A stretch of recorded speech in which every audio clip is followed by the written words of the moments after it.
हरिओम। जय गुरुदेव। सबको मेरा प्रणाम।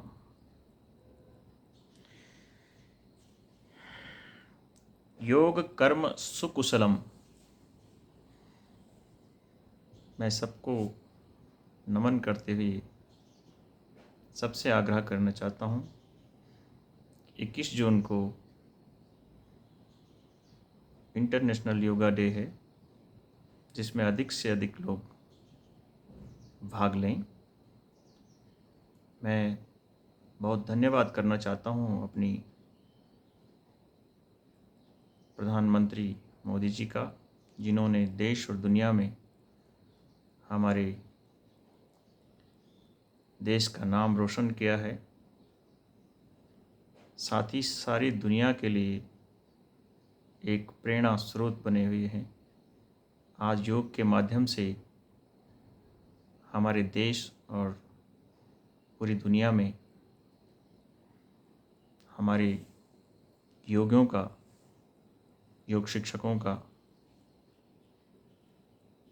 प्रचार प्रसार भी हो रहा है और सबके स्वास्थ्य को लाभ भी मिल रहा है। तो मैं पहले तो धन्यवाद करना चाहता हूँ अपनी सरकारों का। उत्तराखंड सरकार का भी तहे दिल से धन्यवाद करना चाहते हैं कि हमारे माननीय मुख्यमंत्री जी, जिन्होंने उत्तराखंड पहला राज्य है जिस राज्य ने योग नीति लागू की है। मैं योग शिक्षक होने के नाते माननीय मुख्यमंत्री जी का धन्यवाद करना चाहता हूँ। साथ ही सब लोगों को 21 जून को निमंत्रण करता हूँ कि मैं गंगोत्री में माँ गंगा के स्थान पर योग सिखाऊंगा। अधिक से अधिक लोग वहाँ पर भी आने का कष्ट करें। माँ गंगा के तट पर योगासन करना सौभाग्य का विषय है। मैं अपना सौभाग्य समझता हूँ कि सरकार द्वारा, हमारे आयुष विभाग द्वारा मुझे वहाँ पर योग सिखाने का अवसर दिया गया है। मैं माँ गंगा का भी और अपने सभी श्रद्धालुओं का भी तहे दिल से धन्यवाद करता हूँ कि आप आएं और अधिक से अधिक संख्या में योग करें। मैं बताना चाहता हूँ, योग केवल शारीरिक एक्सरसाइज नहीं है। आपको योग अपने जीवन में उतारना पड़ेगा, अपनी दिनचर्या का एक हिस्सा बनाना पड़ेगा। योगी के कुछ गुण हैं जिनको आपको अपने जीवन में उतारना पड़ेगा। योगी को बहुत जल्दी किसी चीज़ को लेके परेशान नहीं होना, ये एक लक्षण है। योगी हमेशा मस्त रहता है, क्योंकि योग करते करते जीवन की अनुभूति होनी शुरू हो जाती है। तो पहला हमें अपना दिनचर्या ठीक करना है, खान पान ठीक करना है, रहन सहन ठीक करना है और आनंद में रहने का प्रयास करना है। तब हम योगी हैं। कोई भी संकट, कोई भी परेशानी आ जाए, उसके लिए आपको भागना नहीं है। बहुत मस्ती से हंसते मुस्कुराते हुए उसका सामना करना है और बहुत प्यार से। आपको हाइपर नहीं होना है, गुस्से में कोई काम नहीं करना है, नॉर्मल रहना है। अपनी भावना सबसे पहले अच्छी रखनी है सबके प्रति, तब आप योगी हैं। क्योंकि आप जो सोचेंगे वो आपके साथ घटित होगा। यदि आप गुस्सा करते हैं तो पहला नुकसान आपका ही है उसमें। वो आपकी बॉडी को अफेक्ट करता है, आपके शरीर को बीमार करता है। दूसरा है, हमारे शब्दों के द्वारा किसी को ठेस न पहुँचे। योगी को बार बार यह प्रयास करना चाहिए, सभी को करना चाहिए, लेकिन योगी के ये लक्षण है। हमारे शब्दों से और हमारी वजह से किसी को परेशानी ना हो। देखिए, जीवन चक्र में अनेकों घटनाएं आएगी बीच बीच में, तो विचलित नहीं होना। हर समस्या का समाधान केवल आपके पास ही है और उसका निराकरण भी आप ही कर सकते हैं, आपके द्वारा ही होगा ही। क्योंकि आपके जीवन में जो कुछ होना है वो आपके जीवन चक्र के साथ सब कुछ तय है। समझने की सिर्फ ज़रूरत है, जल्दी परेशान नहीं होना किसी चीज़ के लिए। ये सब योगी के लक्षण है। ये संसार है, सबके साथ चलना पड़ता है, चलना चाहिए, लेकिन आपको अपने जीवन के बारे में स्वयं सोचना है। तो अपना दिनचर्या को पहले सुधारना है, अपने खान पान को सुधारना है और अपनी आदतों को बदलना है। प्रातःकाल जल्दी उठें, अपना योग करें, साधना करें, प्राणायाम करें, ध्यान करें, परम पिता परमेश्वर का थोड़ा थोड़ा स्मरण करें। तब आप देखें जीवन में कैसे बदलाव होगा। मैं आपको बताना चाहता हूँ, आपके पास बहुत कुछ हो सकता है, धन दौलत, घर मकान गाड़ी,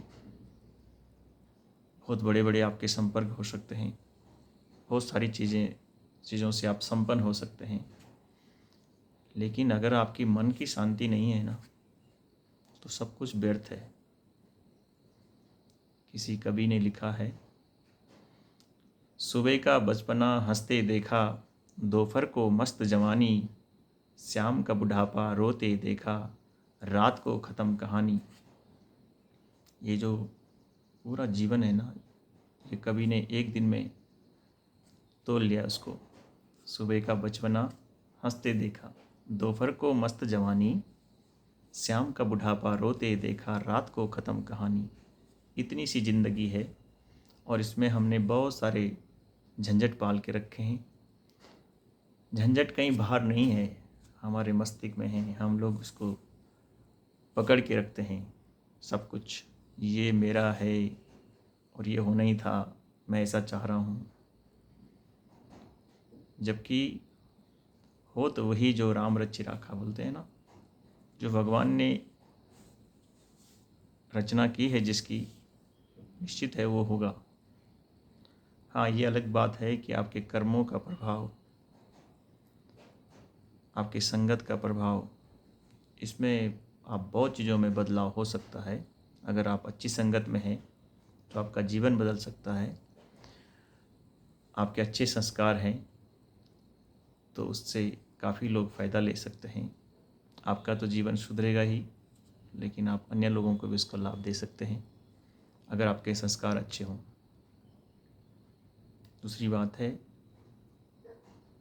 कि आपके पास दौलत बहुत हो सकती है, लेकिन उसको जमा ना करें। नहीं पता कल क्या होने वाला है, वो यथावत वहीं पड़ा रहेगा, आप कुछ नहीं कर पाएंगे। एक दिन आएगा जब आप असमर्थ हो जाएंगे, क्योंकि ये सबके जीवन में आने वाला है। ये मत भूलना कि आज मैं ठीक ठाक हूँ, कल क्या होने वाला है, एक क्षण के बाद क्या होने वाला है, ये किसी को पहले अवगत नहीं कराता है। इसलिए ध्यान में रखें कि मेरा जीवन बहुत शॉर्ट मिला है मेरे को, और उसी में करना है जो कुछ करना है, तो क्यों बुरा करना है, क्यों ना अच्छा करें। अच्छा करने का मतलब यह नहीं है कि आप मंदिर में जाके घंटी बजाओ, बहुत सारा दिखावटी करो। नहीं, आप अंदर के मंदिर में आप अपने आंतरिक अंदर की व्यवस्था को देखें। आप विचलित तो नहीं हो रहे हैं क्या? कहीं आप कहीं किसी चीज़ से अफेक्टेड तो नहीं हो रहे हैं? आनंद में रहने का प्रयास करें। यदि आपका दिल प्रसन्न होगा, चित्त प्रसन्न होगा, आनंद में आप अंदर से होंगे, तो वो बाहर दिखेगा। आपके सामने बैठने वाला भी उसका लाभ ले सकता है, आपके पास इर्द गिर्द रहने वाले भी उसका लाभ ले सकते हैं। तो अपने आप को ऐसा बनाएं कि आप तो खुश रहें, आपके आसपास रहने वाले भी खुश रहें। कुछ चीज़ों को आप नहीं बदल सकते हैं, वो आपके हाथ में नहीं है। दूसरे व्यक्ति को बदलना इतना आसान नहीं है, आपको खुद बदलना पड़ेगा अपने आप को। जब आप खुद बदले होंगे, आपका प्रभाव वैसा होगा, आपकी वाणी अच्छी होगी, उसका प्रभाव सब जगह पर असर करेगा। कभी किसी का बुरा न करें। यदि जो गलत करता है उसको उसका परिणाम भुगतना पड़ता है, ये भी तय है। हम सब जानते हैं कि हमारा जीवन परमानेंट तो नहीं है, हम रेंटेड हैं इस दुनिया में। कब हमारा ख़त्म हो जाने वाला है टाइम, ये पता नहीं है। तो ऐसा बने कि आपका ये जीवन भी सुधर जाए और नेक्स्ट जो जीवन होगा, अगला जो जीवन होगा, वो भी सुधर जाए। अपने आप को ऐसा बनाएं। आप जो भी काम करते हैं, जो भी कार्य आपको भगवान ने दिया है, आप कोई बिजनेस करते हैं, आप कोई जॉब करते हैं, आप कोई अधिकारी हैं, आप राजनीति में हैं, जो भी आपको काम मिला है यार आपके प्रारब्ध का है, आपको दिया हुआ, उसको अच्छे से करें, दिल से करें। आपके साथ कभी गलत नहीं होगा। और वहाँ पर आपने अगर अहंकार लाया, सबसे बड़ा शत्रु अगर जीवन में आपका कोई है तो वह आपका अंदर से आया हुआ अहंकार है। उससे आप बहुत चीज़ें आपके जीवन में जो अच्छी होने वाली रहती है, वो अहंकार सब कुछ नष्ट कर देता है। तो पहले अहंकार को ख़त्म करें। आप नम्र बने, श्रद्धा रखें, अपने आप के अंदर शांति बना के रखें। और ये तब होगा जब आपका रोज़ाना जो आपका रूटीन है उसको आप ठीक रखेंगे। सुबह जल्दी प्रातः उठ करके जो भी आपका इष्ट देव हैं, कुछ लोग तो गंगा के किनारे रहते हैं तो उनको सौभाग्य है कि माँ गंगा का किनारा मिला हुआ है। लेकिन जो जहाँ पर मंदिर भी नहीं है और कोई देवस्थान भी नहीं है, ऐसी जगह भी लोग रहते हैं, तो मैं समझता हूँ कि लोगों को देवस्थान और उसके पास जाने की भी ज़रूरत नहीं पड़ती है। यदि वो अपने मंदिर को समझते हैं, तो अपने हृदय रूपी मंदिर को आप जिस स्थिति में उसने रखा है भगवान ने, जहाँ पर भी आप हैं, आप उसी स्थान को देवनगरी बना सकते हैं। सब देवताओं को वहीं निवास करवा सकते हैं जहाँ पर आप जद भावना तद भवति बोलते हैं। जैसे आपके भाव होंगे वैसा होगा आपके साथ। तो अच्छा सोच के रखिए और अपने वाणी को हमेशा नियंत्रण में रखें। अपने नियंत्रण में अपने आप को किसी का गुलाम न बनने दें। आपको कोई चला रहा है ऐसी स्थिति ना आने दें। आप स्वयं को स्वयं जज करें और कभी कभार अपने आप के ऊपर विचार करें, अपने जीवन के ऊपर विचार करें और अपनी सांसों पर ध्यान करते रहें। आपकी सांसें कैसी चल रही है? जब आपकी सांस नॉर्मल चल रही होती है, इसका मतलब आप नॉर्मल हैं, कोई तकलीफ़ नहीं है। और जब आपको सांस लेने में आपको कहीं पर दिक्कत हो रही है, तो थोड़ा समझ लेना चाहिए कि कहीं ना कहीं कोई परेशानी अंदर में हो रही है। तो हम प्राणवायु में जी रहे हैं। हमारे शरीर में 72,800 नस नाड़ियाँ हैं और वो सब नाड़ियाँ जागृत नहीं हैं। हमको आसन प्राणायाम के द्वारा हम इनको जागृत कर सकते हैं। हमारे बहुत सारे ऐसे फंक्शन हैं जो डंप रहते हैं, एक्टिव नहीं होते हैं। उसका कारण है कि वो हमारी सुस्ती है, हमारा आलसपना है। हमको प्रातः जल्दी उठ करके एक्सरसाइज, योग, प्राणायाम जो भी आप करते हैं, आपका जो भी दिनचर्या है, उसमें से थोड़ा वक्त निकालिए अपने आप के लिए और कुछ क्षणों के लिए कभी कभी शांत जगह पर बैठें। आप किसी पेड़ के नीचे भी बैठते हैं तो पेड़ भी आपको बहुत अच्छी एनर्जी देता है। आप नदी के किनारे बैठते हैं तो वो भी आपको बहुत अच्छी एनर्जी देते हैं।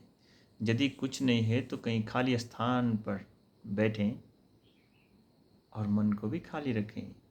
विभिन्न प्रकार की चीज़ों को दिमाग में ना आने दें, अंदर कुछ कचरा ना भरें। जैसे आप घर की सफाई करते हैं, ऐसे बीच बीच में अपने पेट की भी सफाई रखें। 15 दिन के बाद एक बार पेट को खाली रखें। बुरे विचारों से भी अपने आप को साफ करते रहें बीच बीच में। जब आप बीच में ध्यान में बैठेंगे, कभी उपवास करेंगे, उस दिन आपकी उपवास करते दिन आपका हाव भाव सब कुछ चेंज रहेगा। आपके विचार में एकदम शांति रहेगी और मतलब बहुत ही आपको सुख और सुकून लगेगा। जब हम अंदर से तय कर लेते हैं कि आज मैं खाना नहीं खाऊंगा, मेरे तो उपवास है, तो उस दिन भूख भी नहीं लगेगी आपको, क्योंकि ये मन ने मान लिया। जब आपको लगता है, दिमाग से लगता है कि मैंने बहुत कुछ कर लिया है, बहुत काम कर लिया है, तो वो आपको आलसी बना देता है, वो आपको बीमार कर देता है। जब आपके अंदर एक ऐसी भावना होगी कि मेरे को बहुत कुछ करना है, तो आप एक एनर्जी में रहेंगे कि आप हल्कापन लगेगा आपके अंदर। जब आपके अंदर एक कोई शुभ कार्य होता है, किसी का कोई कथा हो या कोई किसी की शादी विवाह हो, अपने घर का अपना आदमी कोई हो और उसका हो जिससे आप बहुत प्रेम करते हो, वो आपका बेटा हो सकता है, आपकी बेटी हो सकती है, कोई आपका अपना हो जिसका, तो आप बहुत खुशी खुशी बहुत हल्के में सारे काम कर लेते हैं और आपको थकान नहीं लगती। लेकिन यदि आप किसी के दबाव में काम कर रहे हैं, आपको लगता है कि ये मेरे को करना पड़ रहा है, मजबूरी है, तब आप थक जाते हैं और आप मानसिक बीमार हो जाते हैं, तनावग्रस्त हो जाते हैं और उससे आपके नस नाड़ियों में बहुत फ़र्क पड़ता है, आपके अंदर के फंक्शन में बहुत गड़बड़ी हो जाती है। तो कभी भी जहाँ पे आपको लगता है कि ये मेरे से नहीं होगा, साइड हो जाइए, अलग बात है, मत करिए। लेकिन जो आपको निभा के जाना है इस दुनिया में, वो आपको करना पड़ेगा, उससे आप बच नहीं सकते, ये ध्यान रखें। तो जो भी भगवान आपको ड्यूटी दे रहे हैं, खुशी खुशी जाइए। हो सकता है कि उसके पीछे कुछ उसकी लीला है, उसके पीछे आपका कुछ अच्छा होने वाला हो, ऐसा हो सकता है। ये सोचिए, जब आपकी सोच अच्छी होगी तो आपकी दुनिया बदलेगी। तो अच्छी सोच के साथ करें। और शब्दों का प्रभाव, आप किसी को ऐसा कुछ शब्द बोल दें जिससे अगले आदमी का पूरा बीपी हाई हो जाए, गुस्सा आ जाएगा आपके ऊपर उसको। तो वाणी में हमेशा नियंत्रण रखें, किसी को ऐसे शब्दों का प्रयोग ना करें कि किसी को, वो तो बीमार होगा, आप भी बीमार हो जाएंगे। तो ऐसा ना करें। समय का एक प्रभाव रहता है, समय कभी कभी खराब चलता है और कभी बहुत अच्छा। लेकिन मैं समझता हूँ कि समय को हम जैसे समय के साथ चलेंगे तो खराब कुछ नहीं है, प्रभाव कुछ नहीं है। हमने माइंड में बिठा दिया है कि ये गलत है और ये सही है। सब कुछ सही है, हमारी सोच में बहुत चीज़ें निर्भर करती है कि जिसको हम गलत ले लेते हैं और इसको हम सही ले लेते हैं। जहाँ एक बल्ब जलता है ना करंट से, वहाँ दो है कनेक्शन है उसके पीछे। एक है पॉजिटिव और एक है नेगेटिव। ये दोनों नहीं होने से ना वो बल्ब जलेगा नहीं। तो पॉजिटिव और नेगेटिव तो दुनिया में रहेगा ही रहेगा, लेकिन उसको ठीक से ठीक स्थान पे लगना चाहिए, तब वो उसका प्रकाश मिलेगा आपको। और वो थोड़ा सा टच हो गया तो भी खतरनाक हो जाएगा, और अगर वो ज़्यादा बिछड़ाव में रहेगा, दूराई में रहेगा, तो भी बल्ब नहीं जलेगा। तो ध्यान रखें कि आपको कैसे रहना है। सबसे पहला जो काम है वो आपका घर का है।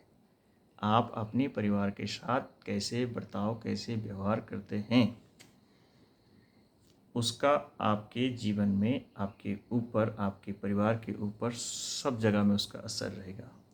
क्योंकि आप एक परिवार के अंदर अगर हैं तो आपका प्रभाव सारे परिवार के ऊपर रहता है, क्योंकि आपका कनेक्शन सबके साथ है, आपकी भावना सबसे जुड़ी हुई है। आप एक सांसारिक जीवन में हैं तो आपको उस ढंग से रहना पड़ेगा। कोशिश करिए अपने घर को, अपने बच्चों को और अपने आप को बुराइयों से बचाइए, अशब्दों से बचाइए, गाली गलौज से बचाइए। घर में ही इन चीज़ों को बदलाव लाने का प्रयास करें। बाहर के लिए ऑटोमेटिक ठीक हो जाएगा। कोशिश करें कि जल्दी भी किसी भी चीज़ के लिए जल्दी से फैसला ना लें। थोड़ा सोचें, हर चीज़ के बारे में थोड़ा विचार करें, तब आगे बढ़ें। जब आप किसी चीज़ को सोच और समझ के साथ करेंगे, कभी गलत नहीं होगा। क्योंकि ऊपर वाले ने, बनाने वाले ने ऐसा बनाया है ये दुनिया कि प्रत्यक्ष प्रमाण है हर चीज़ का। जब भी आप जैसे करोगे उसका रिजल्ट के लिए आप तैयार रहेंगे। अच्छा करोगे तो आपको अच्छा मिलेगा, बुरा करोगे तो आपको बुरा मिलेगा, ये तय है, पक्का है एकदम। और ये अगले जन्म में नहीं मिलेगा, ये इसी जन्म में आपको भुगतना होगा। जब आदमी अचानक कोई घटना उसके साथ होती है तो बोलता मेरे साथ ही ऐसा क्यों हुआ, लेकिन वो नहीं समझता है कि मेरे हाथ से कोई बहुत बड़ी भूल हुई है, बहुत बड़ी मिस्टेक हुई है, जिसकी वजह से मुझे इसको भुगतना पड़ रहा है। ऐसे बहुत सारी कहानी है, जैसे लोमन ऋषि की कहानी है, कर्मों का फल, कर्मा इज़ कमिंग बैक बोलते हैं ना। तो आप जो भी करेंगे वो लौट के आएगा आपको। तो बुरा क्यों करना, अच्छा क्यों नहीं करते। आप जो करेंगे वो वापस आने वाला है, इसको ध्यान रखें। मंदिर में आप जाते हैं, ऑटोमेटिक एक श्रद्धा के साथ आपके जूते बाहर उतर के और बहुत श्रद्धा के साथ आप प्रणाम करते हैं और दिल से भगवान के बारे में विचार करने लगते हैं। और ख़ास करके आधा से ज़्यादा लोग, हम लोग जो स्वार्थी लोग हैं, हम लोग तो हम अपनी समस्या लेकर के ही चले जाते हैं उनके पास कि मेरे को ये कर देना, मेरा ये हो जाए, मेरा वो हो जाए। तो जो आपको मिलने वाला होता है, जो जिस वजह से उसने आपको इनवाइट किया होता है, वो नहीं बल्कि आपकी एप्लीकेशन दूसरी लग जाती है, तो वो भी कन्फ्यूजन। फिर जो होने वाला होता है उसमें थोड़ा सा टाइम लगता है। आपके साथ होगा अच्छा ही, क्योंकि आप जिस भावना से गए हैं, लेकिन उसने अगर कुछ सोच के रखा होगा और आपने बीच में और चीज़ें कुछ घुसा दी, अपनी और समस्या रख दी, तो क्योंकि जब आदमी को कहीं कुछ मिलने वाला होता है, मंदिर में जाता है श्रद्धा के साथ, उसको लगता है मैं तो यहाँ पे आ रखा हूँ तो क्यों नहीं ये भी और ये भी रख दूँ। नहीं, आपका एक ध्येय होना चाहिए। आप जिस भावना से गए हैं, जिस पर्पस से गए हैं, उसको लेके जाइए। पहले लोग यात्रा में जाते थे, पैदल यात्रा करते थे, तो मन में केवल भगवान के प्रति विचार चलते थे। मन में खाना पीना मिले ना मिले, मन में ये था कि मैं यात्रा में निकला हूँ। एक ही भावना रहती थी, मैं भगवान के प्रति उनके दर्शन के लिए जा रहा हूँ। तो उनका ही स्मरण चलते चलते जाता था भगवान के पास। चार धाम करते थे, जो भी तीर्थ यात्रा करते थे, उनका पर्पज होता था कि मैं इसके लिए जा रहा हूँ, और उनकी भावना में बराबर वो चलता रहता था। मन में अंदर आंतरिक जप जो चलता है, मौन जप, वो चलता रहता था। लेकिन आजकल लोग यात्रा में निकल रहे हैं, अच्छी गाड़ी होना चाहिए, अच्छा होटल मिलना चाहिए रहने के लिए, और मैं इंजॉय करूँगा, मैं ये करूँगा, मैं फ़ोटोग्राफी करूँगा। तो वो एनर्जी प्राप्त तो नहीं कर पाते हैं, क्योंकि आपको तो श्रद्धा तो आपकी मिलेगा, क्योंकि जिस भावना से आप जा रखे हैं, जद भावना तद भवति बोलते हैं, तो जो आप भावना से जा रखे हैं, आपको अच्छा होटल भी मिलेगा, आपको अच्छा खाना भी मिलेगा, आपको अच्छी जगह रहने के लिए मिलेगा, सब कुछ मिलेगा। फ़ोटोग्राफी करेंगे, एंजॉय करेंगे सब कुछ, क्योंकि आप उस भावना से निकले हैं। लेकिन जिस परमात्मा से आपकी कनेक्टिविटी थी और है, उसको आप नहीं समझ पा रहे हैं, आप तो एंजॉय करने निकले। ठीक है, ये आपके जीवन में, ये आपके कर्म में है, आप करिए उसको। लेकिन जिस श्रद्धा से आप घर से निकले हैं, उसको भूलिए मत। मैं घर से क्यों निकला हूँ? कोई सन्यासी हो, कोई पंडित हो, महाज्ञानी हो, उनको कभी भी एक चीज़ का विशेष ध्यान रखना चाहिए कि मैं किस चीज़ के लिए घर छोड़ा हूँ और क्यों मैं भगवान के प्रति जा रहा हूँ। अगर हम ऐसा भावना रखते हैं, मैं तो बहुत बड़ा ज्ञानी नहीं हूँ, मुझे क्षमा करें अगर मेरे कहीं शब्दों में कहीं इधर उधर हो रहा हो तो क्षमा करें। लेकिन मैं समझता हूँ कि आपकी अगर भावना अच्छी हो भगवान के प्रति, तो आप उसका बहुत बड़ा लाभ ले सकते हैं। तो अच्छी भावना के साथ तीर्थ यात्रा करनी चाहिए। तीर्थ वाली जगहों को गंदा नहीं करना चाहिए। उससे आपकी पहचान यह है कि आपका हृदय कितना साफ है, आपकी भावना कितनी साफ है, आप किस माहौल से आते हैं, आपकी क्या श्रद्धा है माँ गंगा के प्रति। यदि आप कचरा कोई गंगा में नहीं फेंकते हैं, तो आपकी श्रद्धा की पहचान है कि आप गंगा को बहुत रिस्पेक्ट करते हैं, इसलिए आप कचरा नहीं डालते वहाँ। और अगर आपको पानी लगता है सिर्फ, और उसमें कोई प्लास्टिक फेंक देता है, कोई खाने पीने की चीज़ फेंक देता है, तो दुर्भाग्य है। और देखने वाले को भी पता लग जाता है कि ये आदमी श्रद्धालु बनने का नाटक कर रहा है और है नहीं। तो ऐसा रहे कि जिससे माँ गंगा को अपवित्र न कर पाएँ आप, पवित्र रखें अपने मन को और माँ गंगा को। निरंतर आपका जो रूटीन है उसको करते रहिए, साथ में कम से कम 1 आवर 1 घंटा अपने लिए निकालें, अपने बारे में विचार करें और जितना हो सके बड़ी श्रद्धा के साथ भगवान को थोड़ा थोड़ा सा ध्यान करते रहें। मैं समझता हूँ कि इससे बड़ी दवाई, इससे बड़ी मेडिसिन आपको जीवन में नहीं मिलेगी अगर आप इसको करते रहेंगे तो। मैं सबका धन्यवाद करता हूँ, तहे दिल से प्रणाम करता हूँ आपको। यदि मेरे शब्दों में कहीं पर कोई त्रुटि हुई हो तो क्षमा चाहूँगा, और सब लोगों को मेरा प्रणाम।